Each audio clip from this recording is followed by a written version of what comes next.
오늘은 교과서 118쪽에 있는 내용입니다. 세 번째, 해양 변화와 기후 변화. 오늘 공부할 학습 목표 용승과 침강입니다. 본문 가겠습니다. 용승과 침강. 자, 그림으로. 자, 먼저 용승 현상. 자, 이쪽이 연안이면 연안에서 용승과 침강이 나타나게 되는데, 바람이 이 그림은 북반구입니다. 북반구. 우리나라 생각하면 돼요. 우리나라 서해안에서 북쪽에서 바람이 불어옵니다. 불어오면 바람 방향의 우측 90도 방향으로 해수는 이동하게 됩니다. 이동하는 해수를 채우기 위해서 아래쪽에서 물이 표층으로 솟구쳐 올라오게 되는 이 현상을 용승이라고 합니다. 그래서 이 연안 부근, 이쪽은 심층에 있는 깊은 곳에 있는 물이 올라오기 때문에 수온이 낮게 됩니다. 용승이 일어나면 수온이 낮게 되고요. 그리고 이쪽 바닥에는 많은 영양염류가 풍부한 물질들이 많습니다. 그래서 이쪽에서는 플랑크톤의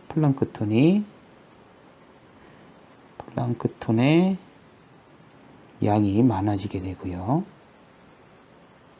자, 반면에 바람이 서해안에서 남쪽에서 북쪽으로 바람이 불게 되면 바람의 방향의 우측 90도 방향으로 해수는 이동하게 되고, 이 표층에서는, 이 연안에서는 물이 해수면이 더 높아지기 때문에 결국은 물이 가라앉게 됩니다. 침강이라는 게 나타나게 됩니다.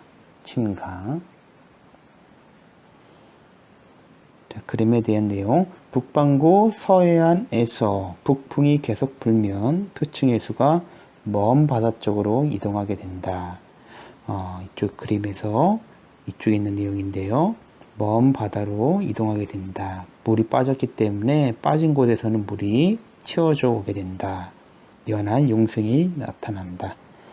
반면에 오른쪽 그림과 같이 남풍이 불게 되면 물은 해안 쪽으로 이동하게 되고 침강이 일어나게 된다. 자, 이 내용이 본문에도 있습니다.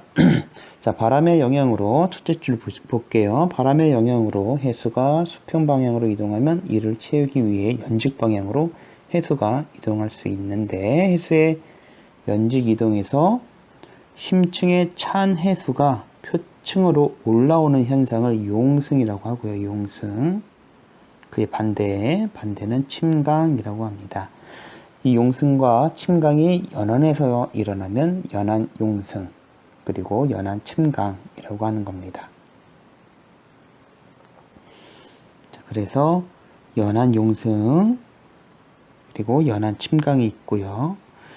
참고로 용승은 속도가 느립니다. 그래서 실제 흐름을 관측하기는 거의 불가능하고, 심층에서 찬 해수가 올라오면 표층 해수의 수온이 주변 해수의 수온과 달라짐으로 용승이 일어났음을 알 수 있고, 결과적으로 오른쪽 그림과 같이 연안 용승의 영향을 알아볼 수 있는데요. 자, 오른쪽 페이지 가겠습니다.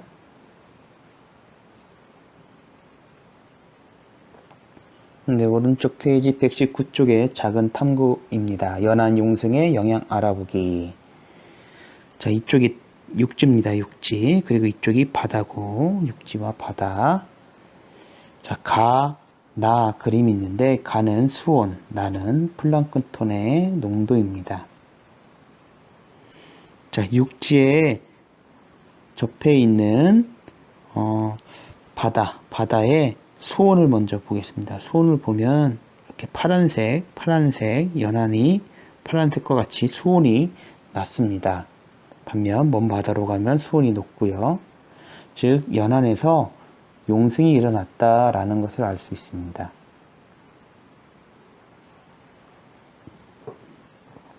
자, 나 그림을 보면 나는 플랑크톤의 농도인데 용승이 일어났기 때문에 이 연안 부근은 먼 바다보다 플랑크톤의 농도가 더 높은 모습을 확인할 수 있습니다.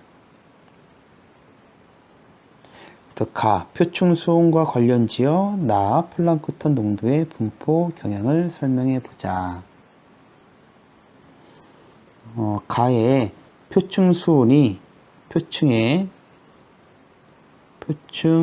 수온이 낮은 곳과 그리고 나의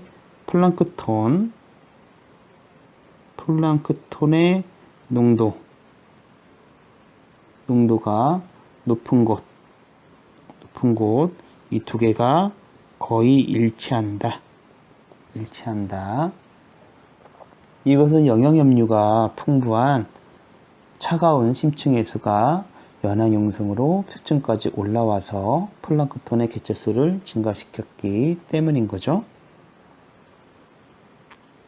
네, 핵심 키워드 더 적어보겠습니다. 영양염류가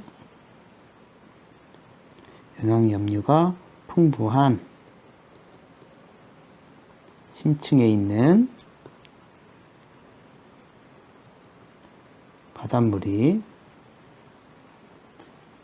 연안의 용승으로 표층으로 올라오고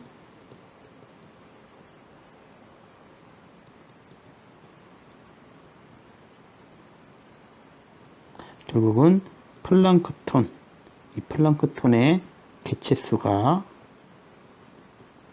증가하게 된 거, 이 내용이죠.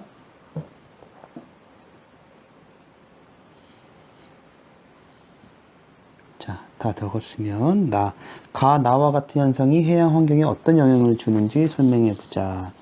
연안 용승이 일어나면요, 표층의 수의 수온이 낮아지게 되고 따라서 해안 지역에서는 표층 수온이 낮아지게 되고요. 다시 연안 용승이 일어나면 그러면 표층에서 수온이 낮아지고 그러면은 연안 부근에서는 안개가 자주 발생하게 될 겁니다. 안개 발생이 증가하게 되고 네. 이렇게 되고요. 또 이때 연안 용승이 일어나면은 결과적으로 플랑크톤의 양이 많아지게 되고 그 결과 이제 물고기의 먹이인 플랑크톤이 많아지니까 어종이 풍부해질 수 있다. 네, 그래서 결과적으로 좋은 어장이 된다. 어획량이 증가하게 된다. 라고 얘기하면 될 것 같습니다. 자, 영양염류 얘기는 이쪽에 날개에 있으니까 한번 읽어보면 될 것 같습니다. 자, 본문 볼게요. 연안 용승은 심층에 있는 수온이 낮고 영양염류가 풍부한 해수를 표층에 공급하여 좋은 어장을 형성한다. 방금 했던 이야기고요. 연안 침강은 해양 생물에게 필요한 산소를 공급하는 역할을 한다. 방금 우리가 탐구해서 했던 것은 연안 용승 얘기였고 지금 이쪽에 나와 있는 것은 침강이 어떤 영향을 주는가? 해양 생물에게 필요한 산소를 공급하는 역할을 한다. 자, 또 연안 용승은 주변 지역의 날씨에도 영향을 준다. 우리나라 여름철에 동해안에서는 남쪽에서 바람이 불어와 연안 용승이 일어날 때 주변 기온이 낮아지게 된다. 네, 이런 영향도 있고요. 영향들도 있으니까 참고로 알아두시기 바랍니다. 자, 이쪽이 우리나라 동해안입니다. 여기가 포항이고요. 동해안에서 남쪽에서 바람이 불어오면 바람의 우측으로 표층수가 이동하고 그러면은 동해안 이쪽에는 물이 빠지게 되고 얘를 채우기 위해서 용승이 일어나게 된다. 그러면 네, 주변 기온이 낮아지게 된다 라는 얘기였습니다. 다음 문단, 한편 적도 부근에서는 무역풍이 불면 적도를 중심으로 표층 해수가 북반구는 북쪽, 남반구는 남쪽으로 이동한다. 이를 채우기 위해 적도 부근에서 용승이 일어난다. 적도 용승이 있다 라는 얘기. 이 얘기는 뭐냐면, 여기가 적도인데요. 적도에서는 0에서 30도 부근에서는 이렇게 무역풍이 불고 남반구도 무역풍이 붑니다. 그러면 바람의 오른쪽 90도 방향으로 해수는 움직이게 되고요. 결국은 해수는 적도를 기준으로 해서 전부 다 이런 식으로 해수는 이동하는 겁니다. 다시 얘기할게요. 자, 바람이 이렇게 분다. 이거는 잘 알 것 같아요. 그러면 해수가 바람의 우측 90도, 남반구는 바람의 좌측 90도로 이동한다. 결국은 해수가 이동하게 되는 방향은 적도를 중심으로 해서 북반구는 고緯도 쪽으로 이동하고요. 남반구는 남극 쪽으로 이동하게 돼서 이 적도 부근은 물이 빠지게 된다. 그러면서 적도에서 용승이 나타난다 라는 얘기입니다. 본문 다시 볼게요. 한편 적도 부근 해역에서는 무역풍 때문에 적도를 중심으로 해수가 북반구는 북쪽, 남반구는 남쪽으로 이동한다. 물이 빠졌다. 이를 채우기 위해서 적도 부근에서 용승이 일어난다. 이를 우리는 적도 용승이라고 한다. 그림과 같은 적도 용승, 연안 용승 외에 태풍에 의한 용승도 있다. 태풍으로 일어나는 용승도 있다. 태풍이 해양을 지나는 동안 태풍의 강한 바람이 해수를 주변으로 발산시킨다. 물을 내보낸다라는 뜻이에요. 물이 빠진다. 물이 빠지면 그 중심에서 용승이 일어난다. 무슨 얘기냐면 태풍은 저기압입니다. 태풍은 저기압. 저기압이에요. 저기압. 저기압은 바람의 방향이 네, 맞습니다. 이런 식으로 바람이 반시계 방향으로 불게 되는데 이 태풍이 바다에 있으면 바람이 이렇게 불게 되고 결과적으로 북반구에서 우측 90도, 바람의 우측 90도, 바람의 우측 90도로 해수가 이동하게 되고 그러면 결과적으로 해수는 저기압 중심, 태풍 중심에서 먼 바다 쪽으로 이렇게 물이 이동하는 거예요. 그럼 태풍의 중심 부근에서는 물이 빠지게 되고 빠진 물을 심층에서 채워와야 됩니다. 태풍이 지나간 자리에서 용승이 나타날 수 있다.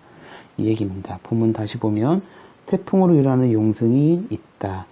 태풍이 해양을 지나는 동안 태풍의 강한 바람이 해수를 주변으로 발산시킨다. 이렇게 주변으로 내보낸다.